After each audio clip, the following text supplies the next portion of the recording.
Tá gravando. Então, boa tarde.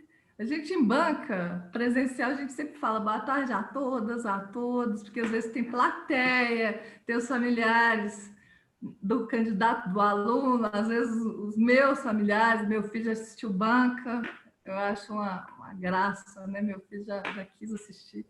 Então, é um momento de muita alegria e de coroamento de todo um aprendizado dos dois lados. Eu acho que eu muito mais aprendo do que talvez ensino. Dizem que eu ensino algo, mas eu acho que eu aprendo muito mais. Então, é com muita alegria que eu declaro abertos os trabalhos da defesa do artigo da Ana Carolina de Freitas Marques, quase minha parente, né? Filha Silmar de Freitas Mello, Ana Carolina de Freitas Marques. E agradeço inicialmente a presença do sempre presente Michel Evangelista Luz, pessoa querida, que me acompanha há algum tempo, profissionalmente e pessoalmente também, é uma pessoa do meu coração. Então é um momento de muita alegria nessa quarentena, apesar de todos os desafios que todos nós estamos vivendo, não vou dizer enfrentando nem lutando, porque enfrentamento e luta chamam conflito. E nós, os guerreiros de plantão, precisamos descansar um pouco. Então, nós estamos atravessando um período de desafio, uma oportunidade de desenvolver novas habilidades, de consolidar as habilidades que nós já temos. Então, o procedimento será o seguinte: a Ana Carolina vai expor o trabalho durante cerca de 15 minutos, e aí eu vou passar a palavra para o professor Michel, para ele fazer as considerações, as perguntas, se manifestar da maneira que melhor lhe aprouver, e depois nós passaremos à deliberação. Tá certo? Ana, pode falar. No meu relógio são 15h21, tá? Então, 15 minutos dá 15h36? Ixi, eu sou péssima em matemática. 15h21, 15h36. Não é isso? Mas 15h36. Isso, mas claro que é só um parâmetro. Números são parâmetros. Quando se trata de ciências sociais aplicadas, números são parâmetros, tá? Certo. Já comecei falando. Então, pessoal, boa tarde. Eu quero agradecer primeiro a presença da Shirley enquanto orientadora desse artigo e como membro da banca, a presença do Michel, compondo a banca também, docente de outra casa. Primeiro, eu quero esclarecer, né, a modalidade do trabalho escolhida, que foi em forma de artigo, cujo tema é breves apontamentos sobre a aplicação sistêmica do direito pela Defensoria das Comarcas de Rio Negro, Mato Grosso do Sul e Joinville, Santa Catarina. O método utilizado foi a pesquisa bibliográfica. E o objetivo é tecer algumas considerações sobre como essas defensorias aplicam o direito sistêmico no dia a dia e como que isso causa um impacto positivo no atendimento dos assistidos e na resolução dos conflitos extrajudiciais. Bom, o artigo, ele basicamente se resume em 3 capítulos principais, começando no tópico 2, o sumário, e indo até o 4. O primeiro trata de algumas considerações iniciais sobre as constelações familiares no direito sistêmico. Depois de feita essa consideração, o segundo e o terceiro vão tratar sobre a aplicação sistêmica do direito nas defensorias das comarcas que eu já citei. O artigo, ele não busca esgotar o tema, né? Ele se restringe apenas a apontar alguns exemplos práticos da aplicação sistêmica do direito sob a ótica dessas defensoras que eu vou citar, que são 3, e relaciona com alguns exemplos de conceitos do Bert Hellinger e do direito sistêmico. Então, inicialmente, já no capítulo 2, eu busquei demonstrar a relação entre as constelações familiares, me apoiando no autor Bert Hellinger, e a relação do direito sistêmico, me apoiando em Sam Storch. Nós temos que a constelação familiar é uma técnica apoiada numa abordagem de uma psicoterapia sistêmica desenvolvida pelo Bert Hellinger, que compreende cada indivíduo como pertencente a um grande sistema, e esse sistema é regido por leis naturais, conhecidas como as ordens do amor ou as leis sistêmicas. Então, as pessoas, elas convivem entre si, formam uma rede de relacionamentos, os quais são regidos por essas leis. e independente da nossa consciência sobre a existência dessas leis ou não, elas atuam sobre nós. Como a gravidade, por exemplo. Independente da nossa consciência ou não sobre ela, quando um objeto vai cair. Da mesma forma, as leis sistêmicas regem sobre nós, sobre os relacionamentos. Essas leis sistêmicas, elas foram ordenadas em três leis, que são conhecidas como as ordens do amor. Sendo a primeira, brevemente falando, sobre a lei do pertencimento, que se refere à identificação de uma pessoa enquanto participante de um sistema. Segundo essa lei, todos os membros do sistema, eles devem pertencer, independente de estarem vivos ou não. A hierarquia, a segunda lei, a hierarquia, ele estabelece que os membros antigos têm precedência sobre aqueles que vieram depois. Então, por exemplo, o pai deve ter respeito, não, o filho deve ter respeito com o pai que veio antes, o irmão mais novo tem que ter respeito com o irmão mais velho, pela lei da hierarquia. E também tem a lei do equilíbrio, que refere-se à dedicação entre o quanto uma pessoa ela contribui com o sistema, o quanto que ela recebe também. Deve haver um equilíbrio nessas trocas entre dar e receber, mas em algumas situações vão ter situações em que esse equilíbrio ele vai se dar de forma desequilibrada naturalmente, como por exemplo com os pais e com os filhos, que os pais doam a vida e isso a gente nunca vai poder retribuir, então vai ser sempre uma relação desequilibrada. Então, a partir disso, dessa contextualização, que as leis sistêmicas, elas regem os relacionamentos dos membros de uma família, nós temos que o direito também é sobre relacionamentos, o direito também é sobre a organização da vida em sociedade, né? E ele passa a ser analisado por Samstort por esse viés sistêmico, apoiado nas ordens do amor que regem as relações humanas, segundo a ciência das constelações de Bert Hellinger. Então, o Samstort, ele inaugura o direito sistêmico, né? Não como um novo ramo do direito, mas como um novo olhar sobre as formas de aplicar o direito que já existe através da filosofia de Hellinger. Então, a relação entre a constelação e o direito sistêmico é que o direito sistêmico tem como fundamento e origem as constelações familiares, porque o Samstort começou a aplicar as constelações familiares por meio de representações nas audiências da Vara da Família, lá na Bahia, onde ele atua. Então, em síntese, o direito sistêmico ele surge como essa aplicação no meio jurídico das ordens do amor, juntamente com as práticas sistêmicas, sendo a constelação uma dessas formas, né? Isso, na prática, se reflete como uma forma de encontrar a raiz do problema, né? As partes, elas chegam, contam os fatos, apresentam as provas, mas Samstort esclarece que, na maioria das vezes, aquele conflito ele tem raízes em emaranhamentos familiares que, às vezes, eles são até de outras gerações, né, que não as atuais, né? São conflitos com raízes mais profundas do que aquelas apresentadas ali naquele momento, seja de uma audiência, e no caso aqui em específico, nos atendimentos da defensoria, o que eu vou falar posteriormente. Então, no meio jurídico, tanto advogados, quanto defensores, quanto promotores, mediadores, todas as pessoas que são envolvidas na gestão de conflitos de pessoas, elas podem, né, aplicar o direito sistêmico. Então, diante disso, esse artigo ele vai fazer um recorte dessa aplicação pela Defensoria Pública dessas duas comarcas, de Rio Negro, Mato Grosso do Sul, e de Joinville. Bom, então eu vou começar falando pela Defensoria de Rio Negro. A base teórica que eu utilizei para esse capítulo foi um artigo escrito pela defensora Jamile Gonçalves, em que ela retrata algumas experiências práticas no atendimento aos assistidos dessa comarca e como que isso refletiu positivamente no cumprimento de acordos e também no atendimento aos assistidos. Bom, primeiramente, ela faz uma consideração sobre os pressupostos da admissão da aplicação do direito sistêmico no âmbito da Defensoria Pública. E aí ela cita dois. Primeiro é o artigo 4º, inciso 2º da Lei Complementar 80 de 94, que dispõe que compete à Defensoria promover prioritariamente a solução extrajudicial de conflitos.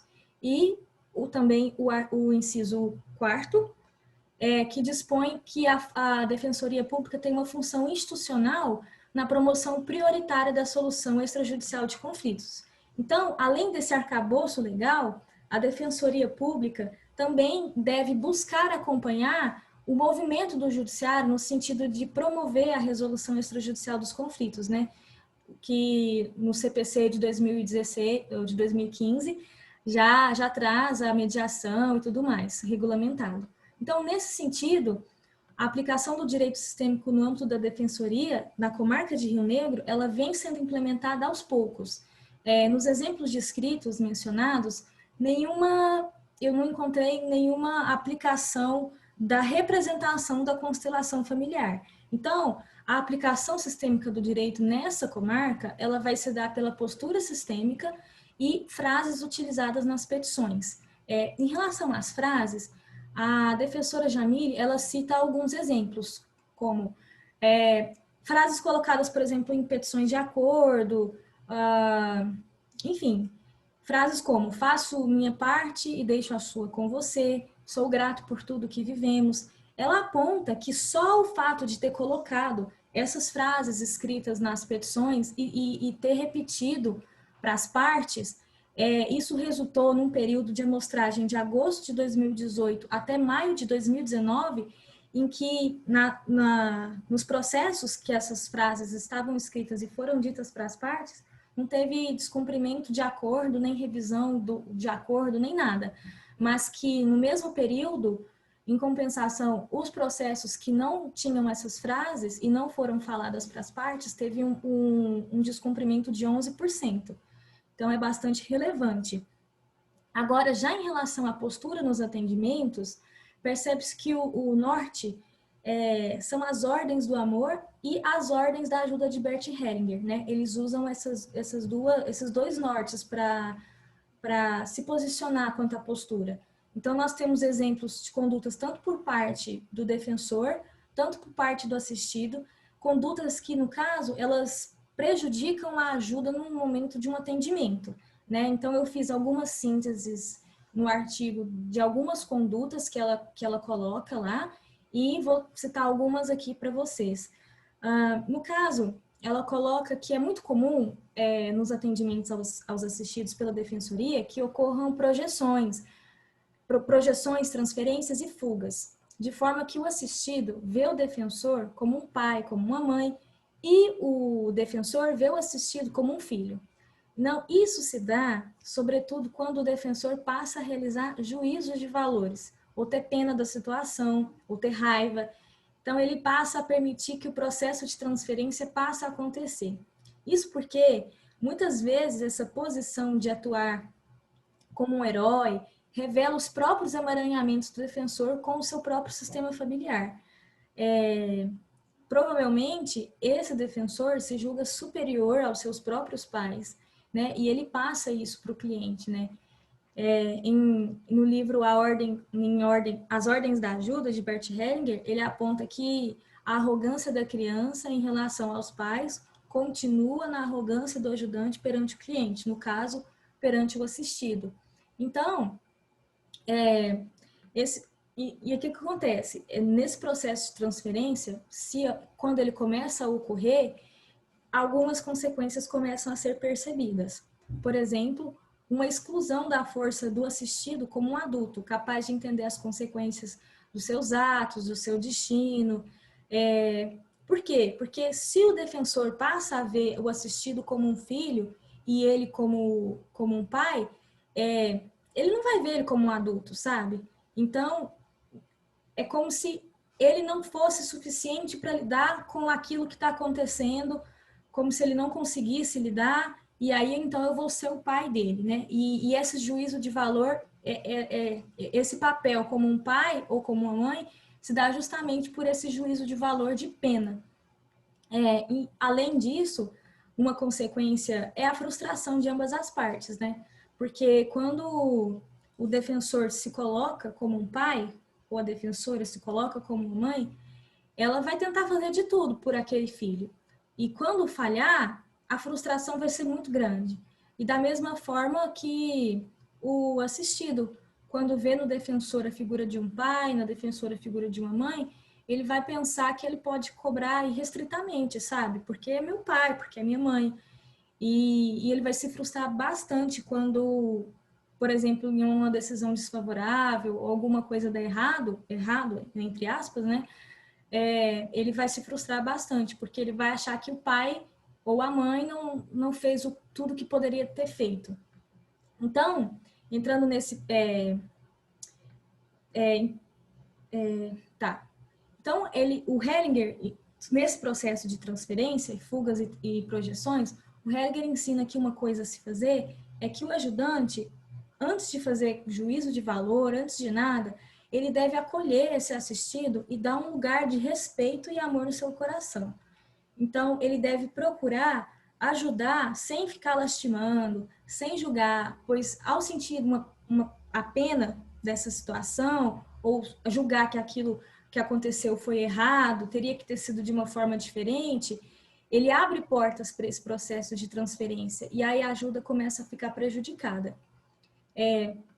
Essa posição de não permitir o processo de transferência, de não realizar juízos de valores, de não ajudar sem lastimar, ela é tida pelo ajudante, mas também ele pode ir realizando pequenas reflexões para que o assistido também retorne a essa posição de adulto, sabe? Fazendo com que ele perceba as suas contribuições, para que ele perceba como que ele chegou naquela situação, independente do que aconteceu. Agora ele é um adulto e capaz de lidar com aquilo. O Bert Hellinger preceitua na terceira ordem da ajuda que o ajudante deve se colocar como um adulto perante um adulto em que procura ajuda. Assim, você vai restabelecer o lugar de cada um, né, nesse processo e vai evitar essas fugas que a Jamile colocou, que acontece muito na defensoria quando vai atender os assistidos. Também tem um outro exemplo que ela destaca, que é a postura de não alimentar o conflito, né? Muitas vezes no atendimento, por exemplo, ela cita que mães chegam e reclamam muito dos pais e reclamam muito de um passado que tiveram, que foi muito difícil, e só que tem que ter em mente que não é legal, não é uma postura sistêmica alimentar isso. Por exemplo, dizer, nossa, realmente sua vida foi muito difícil, ou nossa, seu marido se portar com indignação perante ao que a assistida fala, né? Porque essas frases, como por exemplo, tudo sobra para a mulher mesmo, além de fomentar a posição da vítima da assistida, ela também exclui aqueles que também fazem parte do sistema familiar, como no caso, exclusão do pai, né? Marido, homem é assim mesmo, tudo mais. Na verdade, ela além de fomentar a vítima, ela vai estar excluindo o pai desse sistema. Então, um exemplo que engloba todos os pontos abordados que eu falei, evitar as projeções, evitar o juízo de valor, ajudar sem lastimar e se colocar perante a posição de adulto, a autora coloca um exemplo de destituição do poder familiar por maus tratos à criança. Então, o defensor, ele se coloca como um possível salvador daquele triângulo, né? Ela fala que ele fica com dó tanto das crianças que estão sendo maltratadas, tanto dos pais que podem perder a guarda dessa criança, embora haja um sentimento muito forte ali. E aí ela cita, né, que embora os maus tratos, né, deve-se ver na pessoa dos pais figuras importantes, né, para que aquela criança estivesse viva até hoje, porque os pais deram o dom da vida para aquela criança que é o bem mais precioso. Então, tem que enxergar os pais como adultos e se colocar como adulto para ajudar esses pais. Compreender que aquele sistema familiar, aquele destino é muito maior do que o defensor está olhando naquele momento. E se posicionar de acordo com esse entendimento. Agora, Então, essas foram algumas breves considerações da Defensoria de Rio Negro, em que eu apontei as frases sistêmicas utilizadas nas petições e a postura nos atendimentos. Agora eu vou falar um pouco sobre a aplicação sistêmica do direito pela Defensoria Pública da Comarca de Joinville. Deixa eu ver o tempo aqui. Eu acho que eu excedi um pouco o tempo. Já passa um pouquinho, Carol. Eu vou E o dar... tempo do Zoom, você está dando uma olhada? Não sei. Oi? O tempo do Zoom, de duração da Ah, reunião. tá. Não sei. Para mim caiu uma vez já. Foi? Não, aqui tá mostrando que tá gravando. Não, então tá. Então, vai para a conclusão, né? E isso. Tá. Tá, eu só vou falar brevemente da comarca de Joinville, que no caso foram duas defensoras e elas falaram sobre a aplicação na Defensoria Pública Criminal. E fatos importantes, assim, dois marcos foram a inclusão da família no atendimento ao jovem menor infrator, que ela percebeu que essa inclusão dá um protagonismo para a família, que a família se sente importante, se sente parte daquilo, e isso reflete no processo de reeducação daquele jovem. Então, a primeira coisa que ela faz é deixar o jovem se sentar no meio e deixar a família do lado, ela fica do outro. Isso quem fala é a Larissa Gaziano, e isso tem uma implicação muito positiva no atendimento, na lida com os menores. Outra coisa que ela faz também é que, embora nos atendimentos se vê muito a figura da mãe, ela mentaliza a figura do pai. Ai, meu Deus. Ah, não, tá gravando. Ela mentaliza a figura do pai naquele sistema familiar. E já a defensora Gabriela, ela comenta sobre a importância de permanecer no seu lugar e não ocupar o espaço de um outro servidor, né? E aí ela cita um exemplo que ela estava numa audiência de custódia e o juiz era de costume falar, informar o preso sobre se ele ia continuar preso ou não, logo depois que a audiência acabava. Então, ela ficava com pena daquela situação, com pena daquele assistido, porque ele só ia descobrir logo depois se ele ia ser preso ou não, ser solto ou não.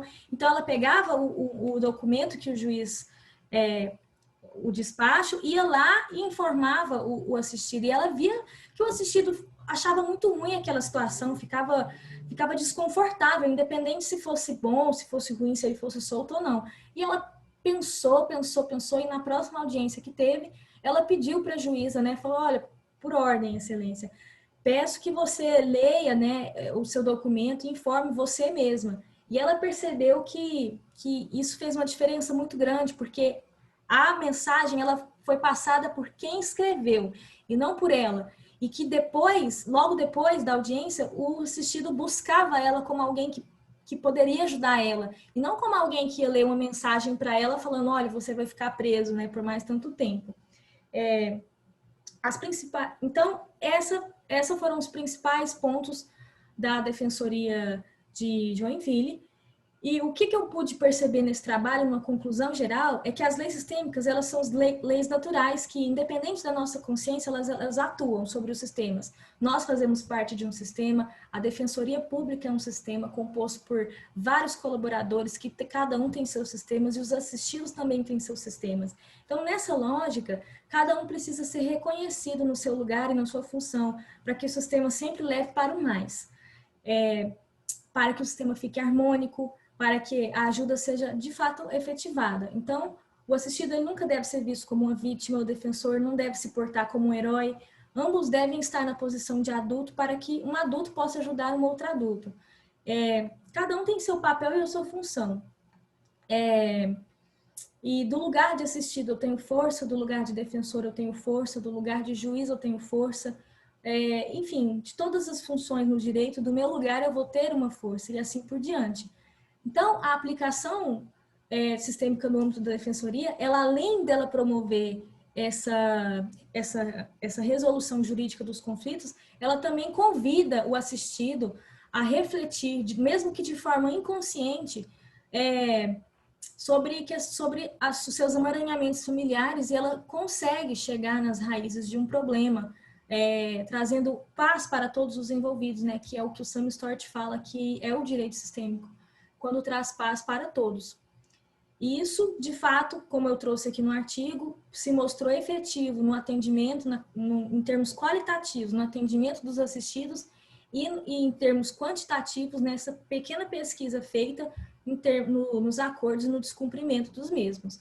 Bom, eu encerro a minha apresentação e me coloco à disposição para alguma pergunta, consideração e contribuições de uma maneira geral.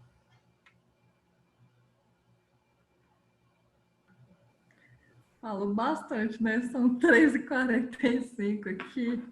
Mas isso significa que isso é um bom sinal, principalmente considerando o conteúdo da fala. Eu não vou falar agora, não vou passar a palavra para o Michel, e depois que o Michel falar, aí eu falo, tá bom? Então, gratidão, Ana. Passa a palavra ao professor Michel Luz. Beleza, boa tarde a todos. Então, agradeço novamente pelo convite, né, do professor Shirley, da Ana Carolina também, por estar presente nesse momento, né, um fechamento de ciclo e também um marco, porque vai se iniciar outro ciclo, né, daqui para frente surgem inúmeras oportunidades, inúmeros caminhos que você vai poder escolher e traçar aí aquilo que vai te fazer mais feliz. Eu digo que enquanto professor, né, na verdade, educador, por assim dizer, eu sou forte do meu lugar, né, do lugar que eu pertenço. Então, dentro desse lugar que eu pertenço, eu também reconheço o grande aprendizado nesse momento, que é justamente um dos momentos que eu mais gosto dentro da carreira da docência, que é a apresentação dos trabalhos e ver esse fechamento do ciclo, né? E aí quero te parabenizar, a sua fala é muito boa, é fluida, transmite muita tranquilidade, né? Eu brinco que algumas pessoas nascem com dom, que é o chamado tom de voz maternal. Você tem isso que é seu. Isso é raro, né? As pessoas aprendem no curso de psicologia a desenvolver isso. Você fala naturalmente assim. Isso revela um pouco das suas características e identidade, de que acolhe, de que traz paz e pela sua fala identifica que você é uma pacificadora, por assim dizer. Isso é bom para você. Então, além da certeza que você também será uma professora, eu não se preocupe, também fico emocionado nesses momentos. Isso é bom. Além da certeza que você também será uma educadora, né, por assim dizer, professor é uma profissão, né? Educar significa aprender e zelar por aqueles que você pretende difundir aquilo que você conseguiu aprender um pouquinho, né, com outras pessoas que também te ensinaram. Aí eu tenho certeza disso. Então não se preocupe, que às vezes ser educador não é a mesma coisa que pesquisador. E existem excelentes educadores que não são pesquisador. E existem pesquisadores que são péssimos educadores e existem educadores que são excelentes pesquisadores. Então, cada um acha o seu próprio caminho, mas que você será uma educadora pela fluidez da fala, pela busca de conhecimento, como você transpassa isso, né? Transmite isso aí eu não tenho dúvida. Então, eu acho que é um dos caminhos que você fala assim, isso aqui eu tinha certeza, agora eu estou pensando no outro, professor. Não sei bem se eu vou advogar, qual que é a área, enfim. Mas dentro desse aspecto, então, te parabenizo, né? Já começando disso que eu venho pontuando. Pude aprender com o seu trabalho, acho muito bom, né? Você fez breves apontamentos, falei, realmente, ela foi específica, isso é bom, né? Em momento algum você fugiu do que você tinha sido, do que você se propôs, né? Às vezes eu vou participar de bancas e aí tem toda uma evolução histórica lá de 30 páginas. Eu falei, não, mas isso aqui, tudo bem, faz parte, mas você entrou direto no assunto e trouxe dois elementos de reflexão interessante para mim. Por quê? Eu comecei a minha carreira como criminalista, né? Ainda atuo, por assim dizer, porque eu também estou buscando meu lugar de pertencimento dentro dessa atuação profissional. E quando eu comecei a fazer a questão de audiências de custódia, eu vivi a experiência que você relatou em uma das defensorias públicas. Por quê?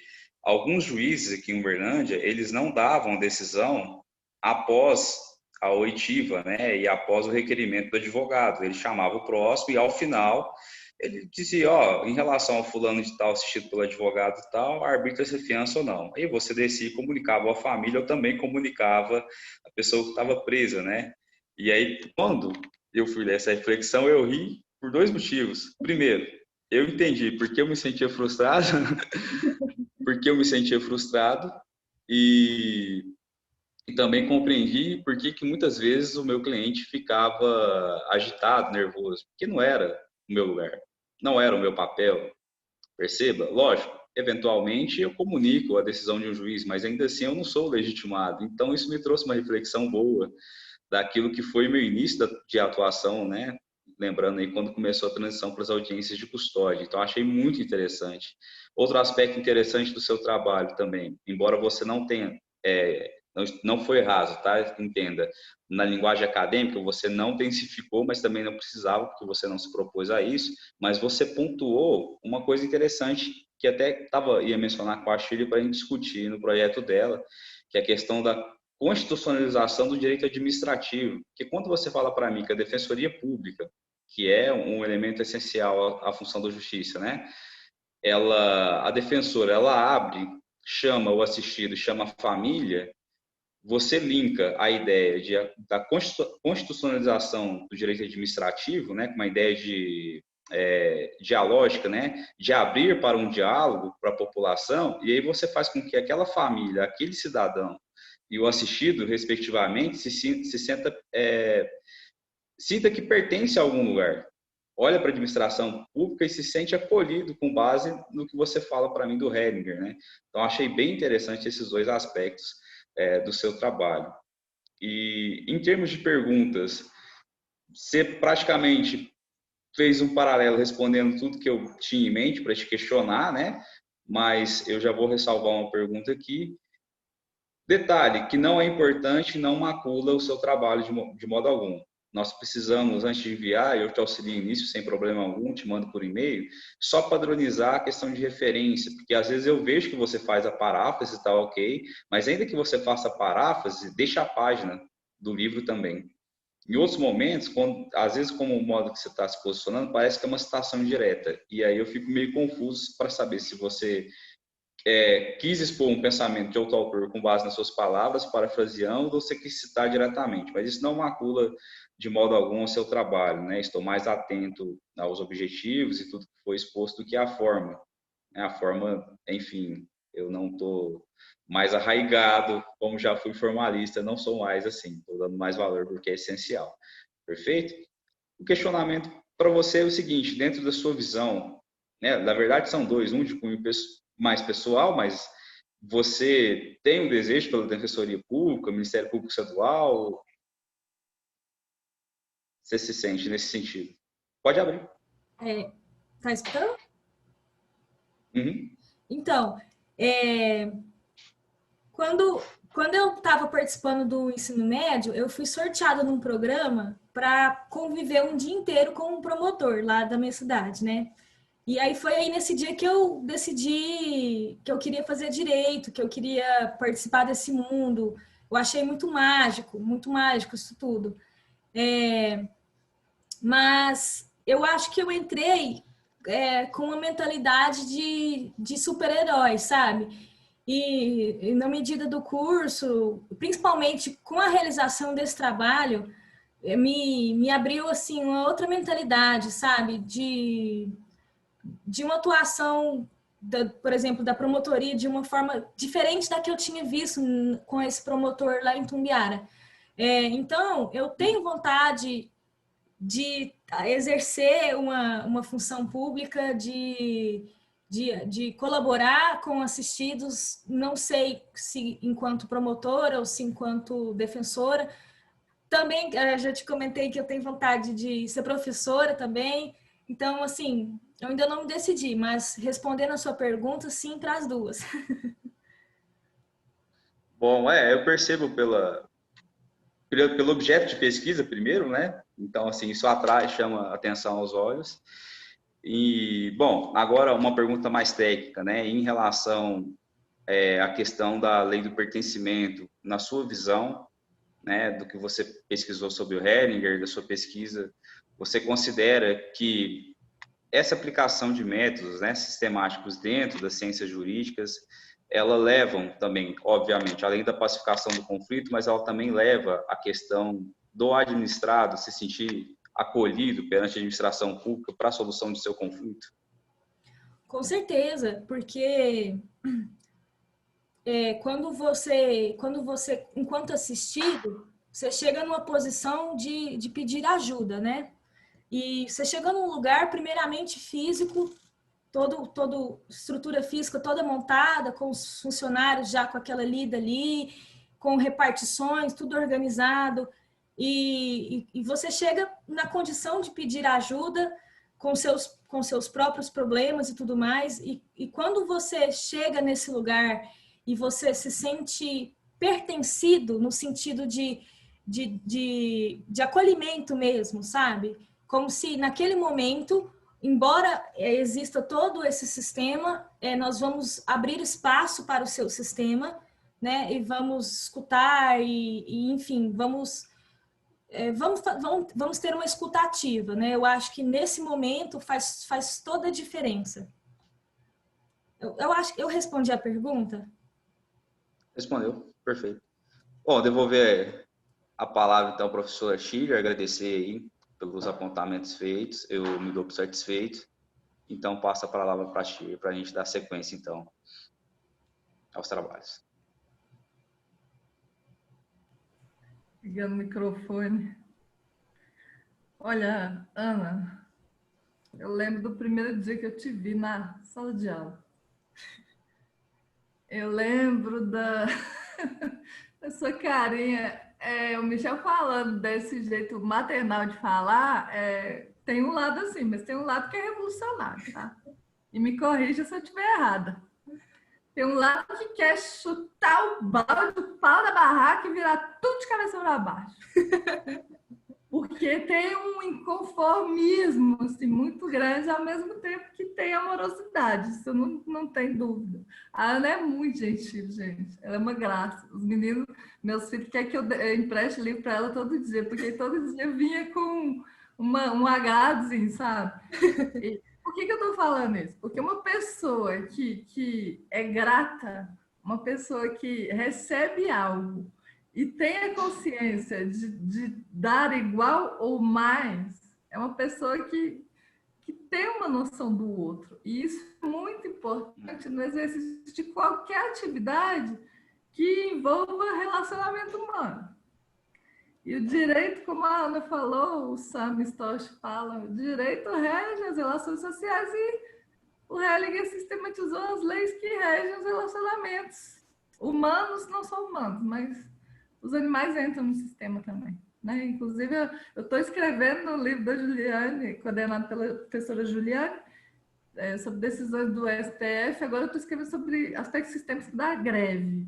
Mas o próximo que vai ser assim, né? Efeito cascata, dominó, não sei como, mas nós vamos conseguir. Boa caixa, gente, eu sou terrível, né? Mesmo quando é para ficar sério, eu vou lembrando, nós vamos conseguir. Vai falar sobre direito dos animais também. E eu vou falar sobre o aspecto sistêmico, o animal no sistema, enfim. Então é isso. Um perfil para olhar para o outro e escrever sobre o que ela escreveu tem que ter amorosidade já aflorada e reconhecida. Porque na academia, a tendência nossa é movimentar muito o intelecto, a razão, o gráfico, a tabela. E muitas vezes, nesse intelecto, na razão, no gráfico e na tabela, o sofrimento é multiplicado pelas vias processuais, legislativas, administrativas e jurisdicionais. Carol, apesar de eu ter pegado tanto no seu pé na parte escrita, né? Eu voltava, ia, eu mandava áudio, mandava foto, e os meus áudios são bem, assim, intensa na fala. Então, se a pessoa não me conhece, ela acha que eu estou chamando ela para o lá, né? E, às vezes, a pessoa acha que tudo que ela fez que não salva nada. E não é isso. É porque eu sou intensa. E o simples fato de eu me debruçar sobre alguma coisa, para mim, significa que aquilo é importante, tá? Porque na altura do campeonato, eu não uso o meu tempo com algo que eu não seja obrigada ou que não seja importante. E no seu caso, assim, eu fiquei encantada com a sua fala. Depois que o Michel falou, agora eu posso falar. Eu fiquei encantada com a sua fala, eu fiquei muito feliz. Inclusive, tem uma aluna que chama Lúria, que eu não sei de qual turma que é, porque vocês são tantos, às vezes eu confundo. A Lúria está advogando em Santa Catarina e me convidou para dar uma palestra para a Comissão de Direito Sistêmico lá de Santa Catarina, online. Você pode participar, você está convidado para falar comigo. Obrigada. Eu vou deixar você falar até antes, porque aí eu falo depois. Eu acho tão bonitinho quando alguém entra nesse mundo do jeito que já é parte de mim. Quando alguém entende o fio da meada e acha que isso é importante, então, assim, isso para mim tem um significado que vai muito além, né? É o que o Michel falou, é pesquisa, ensino, educação. Aí eu sinto em mim que, de alguma forma, eu cumpri meu papel, sabe? Na vida, talvez. Eu chamo de injeção de vida, tá? O maior antidepressivo que tem é ver significado nas pequenas coisas e ver que a gente continua, né? Se eu morrer aqui agora, eu estou viva ainda. Isso, para mim, não tem, né? Não tem dinheiro, título, Olax, que pague. Então, eu fiquei muito feliz. E aí, sobre tudo que você falou, eu te mandei no WhatsApp um texto do Sam Stosh, eu não sei se você já tem, a missão. Não. Eu te mandei aqui no WhatsApp. O que ele quer dizer, resumindo, nesse texto, a missão? É o que eu sempre falo nas aulas de Direito Administrativo, você deve saber. É a Shirley e a 135. Uhum. Você leva todos os seus emaranhados como ser humano, tudo aquilo que precisa de acolhimento, de serviço, você leva para o exercício da função pública. Então, quanto mais emaranhada a Shirley, mais emaranhada a 135. Então, qual é a chave? Assim, obviamente devem existir outras, mas eu falo essa porque eu conheço e pratico. Da mesma forma que você falou da defensoria criminal dos menores, a Carolina foi ao CESEU. Nós fazemos consultações com jovens de 14 a 21 anos que cumprem medidas socioeducativas. E é uma das melhores coisas que eu faço na minha vida. É uma das melhores horas do meu sábado. A última foi dia 29 de fevereiro. Eu ia sair de viagem à noite, mas ainda assim, eu fui para o CESEU à tarde e aí me questionaram, você vai sair de viagem? Ainda vai para o CESEU? Eu vou ao CESEU. Fui e saí de lá nutrido. Então, assim, levar para a vida material aquilo que você acredita no plano formal. Essa é a verdadeira revolução. E a revolução é diária, muitas vezes é pacífica, tá? Às vezes ela precisa de impacto, e quem sou eu para julgar? Eu acho que cada um tem uma função no sistema. Mas é isso. Eu acho que eu já questionei a Carol muito nesses períodos que ela me mandou o material, que eu devolvi, eu mandei esses áudios. Então, eu peço que você observe as sugestões, os apontamentos, as diretrizes que o professor Michel trouxe de muito boa vontade, com muito conhecimento, porque ele fez mestrado muito recente, o meu doutorado já tem alguns anos, e com o passar do tempo, ainda que eu seja bastante chata em muita coisa, algumas coisas a gente vai deixando de lado, mas elas precisam ser olhadas principalmente para registros, né? Os registros precisam estar da melhor forma possível. Então é isso, eu acho que as perguntas já foram feitas, os áudios tratorísticos já foram mandados. Eu acho que quero te agradecer pela alegria desse momento. Assim, não tem dinheiro que pague esses momentos de se ver vivo em outra pessoa. Tá? Deixa eu ver se o Michel quer falar mais alguma coisa. Michel, quer falar mais alguma coisa? Vamos deliberar? Não, só agradecer mesmo pelo convite, pela oportunidade, né? É sempre um grande aprendizado. E eu acho que das bancas que nós temos feito juntos, eu tenho passado a pensar menos e a sentir mais. Então, isso para mim, isso é forte, né? Isso para mim, que sou um grande, vamos dizer, um grande guerreiro, que está sempre armado, vamos dizer, sempre com as armaduras nos ombros, é uma grande mudança, né? Já estão dizendo por aí que ando sorrindo mais, não é que é verdade? Fazia tempo que eu não costumava mostrar muito os meus dentes, assim, de tranquilidade, mais sereno. Mas é isso, mais para agradecer vocês.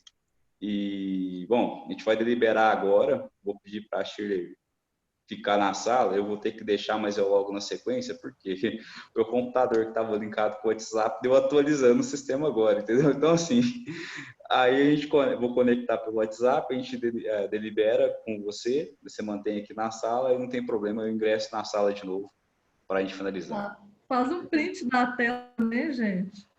É bom fazer. Eu gosto desses prints, vocês gostam? Ah, tipo É agora? bom? Eu gosto desses prints. Então vai. 1, 2 e Uhum. pronto.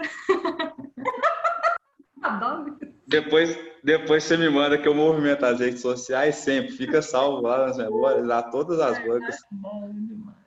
Perfeito. Beleza, Só vai já vou. sair, a gente conversa aqui, né, no WhatsApp. Eu vou desligar o meu áudio, tá, Ana? Tá bom. Aí você para de gravar.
Eu fui dar uma piscina. Você tá gravando? Ah, meu Deus, vou pausar aqui, peraí. Tá gravando. Então, após deliberação, a banca, por unanimidade, atribuiu a nota máxima, nota 100, mas no sentido de que tudo que está perfeito e acabado pulsa morte, isso é Hellinger. Tudo que está vivo ainda pode ir no movimento para o mais, melhora. É 100 dinâmico, para que você continue fazendo uso dessa trajetória, dessa caminhada sua de humanização no exercício das funções de aplicação do direito, seja pelo Estado ou fora do Estado, em qualquer lugar é possível trabalhar a serviço da vida e da reconciliação e ser um agente da cultura de paz sem qualquer pretensão em Ana. Porque a partir do momento que eu tenho intenção, eu saio do meu lugar. Aí eu interfiro de uma maneira a, às vezes, não colaborar, né? É isso. Miguel, quer falar alguma coisa? Agradecer e te desejar sucesso nessa nova caminhada agora que você vai seguir. Vai em busca das suas próprias identidades, dos seus sonhos, um pouquinho daquilo que você já sente. Em questões profissionais, não preocupa, é assim mesmo, tá? Daqui a pouco você se acha e a vida segue seu fluxo. Não preocupa tanto assim, né? Eu te falo com a própria experiência muito do que a Shirley tem desenvolvido com a questão das vivências, trabalhos. A partir do momento que eu comecei a sentir mais do que pensar, eu agora começo a achar onde eu me pertenço, né? Que é um lugar de vulnerável, né? Onde estão pessoas simples, como Defensoria Pública, como Ministério Público. Então, eu vejo onde eu me encaixo hoje, mais facilidade, né? E eu trilhei tanto tempo outros caminhos pensando em reflexões diferentes e, na verdade, eu estava pensando e não sentindo. Então, isso faz diferença. Então, sinta que aí você acha seu caminho mais fácil e mais rápido, né? Aproveita todo esse aprendizado que você teve, foi privilegiada por ter ele, eu não tive essa oportunidade em momento anterior, mas está tudo certo, tem seu tempo, tem seu lugar. Então, te desejo uma boa caminhada nesse sentido, tenho certeza que vai dar certo. E ainda que tenhamos intempéries pelo caminho, lembra que elas vão te fortalecer também para você chegar onde precisa. Boa sorte. Olha, eu só quero finalizar aqui agradecendo a vocês pelo convite, por ter aceito o convite, Michel, de participar da banca. Agradecer a Shirley por ter me dado um sim várias vezes durante a vida. Um sim me chamando para ir lá no CESEU, um sim para me chamando para ir lá na clínica psicóloga que ela aluga. Um sim para esse artigo, um sim para tudo, sabe? Eu conheci o direito sistêmico, as constelações familiares pela Shirley, e eu às vezes no almoço de domingo eu quero ficar falando disso, eu quero ficar mostrando para minha mãe, para minha avó, e explico, sabe, que foi a Shirley que... Ela caiu, deixa ela voltar. É. Se ela reconectar, manda no WhatsApp. Shirley, volta, Shirley. A gente acolhe. Deixa eu mandar aqui para ela. Shirley, volta.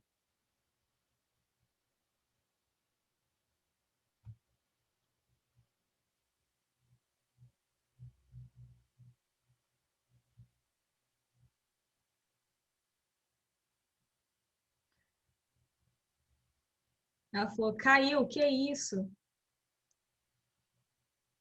Ele corta mesmo, acho que é meia hora, às vezes ele corta mesmo. Mas será que tá gravando ainda? Aqui tá mostrando que tá gravando. Tá. Aqui tá gravando. Ela vai voltar e vai continuar gravando. Que essa opção você ativou, só pararia a gravação se você caísse Sim. como anfitriã da sala. Ela já tá voltando aí.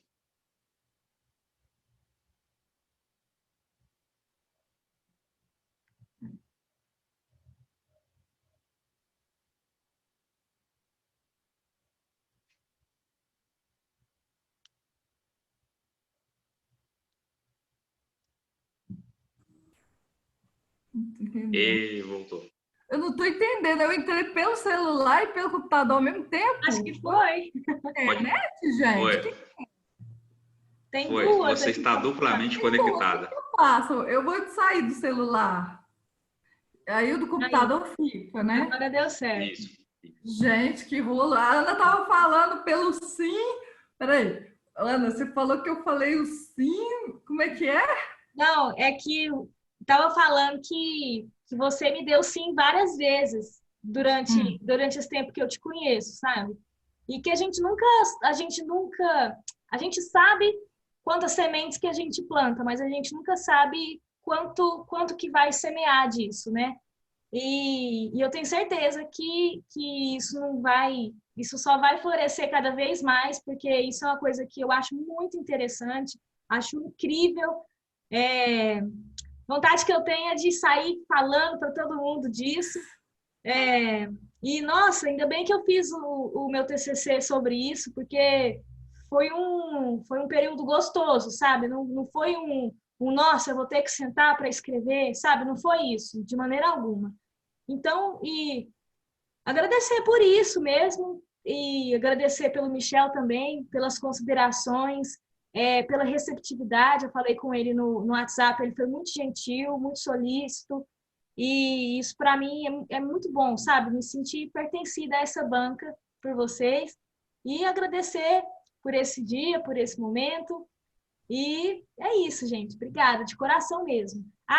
E falar também que a questão de eu ter pegado o livro e ter querido retribuir com alguma coisa, aquilo eu queria até ter mandado antes, mas eu não achei que era o momento, mas sei lá, foi tão natural assim que eu pensei, nossa, a Shirley está sendo tão boa comigo, eu quero fazer alguma coisa. E aí eu pensei, eu gosto de doce, ela também deve gostar, então eu vou mandar alguma coisa. Mas foi muito natural, foi de coração mesmo, assim, foi natural. E é isso mesmo, gente. Obrigada de coração.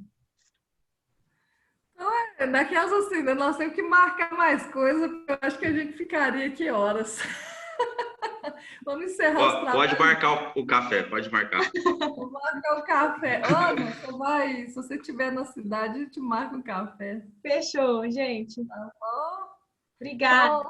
Então, declaro encerrados os trabalhos de defesa do artigo da Ana Carolina de Freitas Marques, com a presença do professor Michel Evangelista Luz, e com muita luz, com muita alegria. Eu saio daqui feliz e grata. Beijo. Beijo para todos. Beijo, gratidão. Tchau, tchau. Tchau.